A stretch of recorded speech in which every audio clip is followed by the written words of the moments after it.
Seperti yang kita nampak, penjual-penjual di bulan Ramadan pada tahun ini amat terkesan bukan yang sebelum-sebelumnya, sebelum pandemik ataupun sebelum COVID-19, disebabkan harga barang naik, keadaan ekonomi yang baru nak rancak ataupun baru nak membangun. Dan kita tengok dan intro terlebih dahulu. Let's go.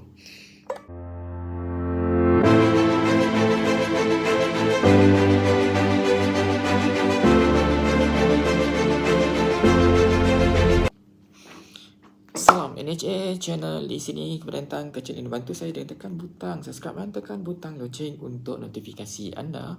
Okey, selamat berpuasa di bulan Ramadan dan kita pun tak berasa bukan ni dah mungkin hari ni adalah 9 hari Ramadan dan kita masih untuk mencari malam Lailatul Qadar 10 malam terakhir. Dan selamat berpuasa kepada semua dan terima kasih kerana support channel ini.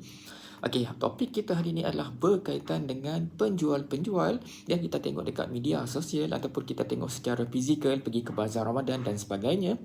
Dan ada terdapat rungutan daripada penjual disebabkan tiada untung, keadaan pendapatan yang agak kurang pada bulan Ramadan pada tahun ini. Okey, tidak seperti yang kita nampak pada tahun-tahun yang kebelakang, mungkin 3 tahun yang sebelum ini, iaitu mungkin pada 2019, 18 dan sebelumnya. Ekonomi masa tu agak stable dan banyak menguntungkan peniaga ataupun penjual di bazar-bazar pada bulan Ramadan.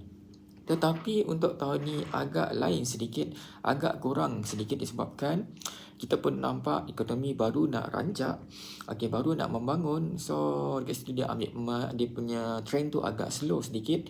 Dan tambahan pula dari segi harga barang yang tak terkawal, mahal dan sebagainya. Dan ini adalah amat memberi tekanan ataupun kesan kepada penjual disebabkan dia nak ambil untung pun tak boleh, mungkin takut tak laku dan sebagainya.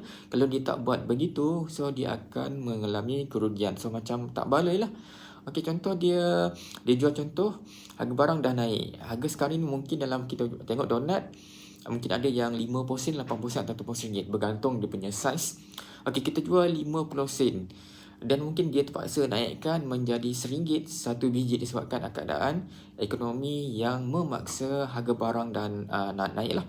Okey, dan kita pun nampak dekat media sosial, bukan rungutan mengatakan ada yang kita nampak penjual-penjual pada awal bulan Ramadan, minggu pertama tu, dia nampak okey, dan minggu kedua tu dia nampak macam slow. Dan ada penjual yang terpaksa menutup gerai mereka disebabkan pendapatan ataupun untung yang tidak memuaskan daripada mereka bertahan sampailah 30 hari. Okey, dekat sini kita nampak dan ramai pembeli ni dah belajar sedikit, ada yang belajar untuk berjimat cermat, masak di rumah untuk juadah berbuka puasa. Ada yang menjual di kawasan kediaman mereka, tempat tinggal mereka, daripada pergi ke bazar itu sewa lagi, nak hantar lagi dan untuk packing lagi. Yang kita tiga adalah nampak adalah harga barang tadilah. So dekat sini dia merangkumi faktor tadi. Ni pembeli yang belajar untuk berjimat cermat. Okey, dari segi dia tengok harga yang tak perlu, dia beli yang berbaloi saja, tak ada yang macam kita sebelum ni beli takut membazir pula kan. Yang kedua, mereka mereka memerlukan ataupun memberi lebih kepada untuk masak sendiri di rumah berbanding membeli barang-barang, kecuali ada tambahan ataupun mungkin kuih-muih dan sebagainya untuk tambahan juadah, mereka akan pergi ke bazar. Yang ketiga, harga barang yang susah dikawal naik dan macam tiada yang kita nampak kesan ataupun dari segi pengurangan harga barang lah, itu yang boleh menyebabkan risiko kepada harga barang naik dan ke atas penjual sendiri.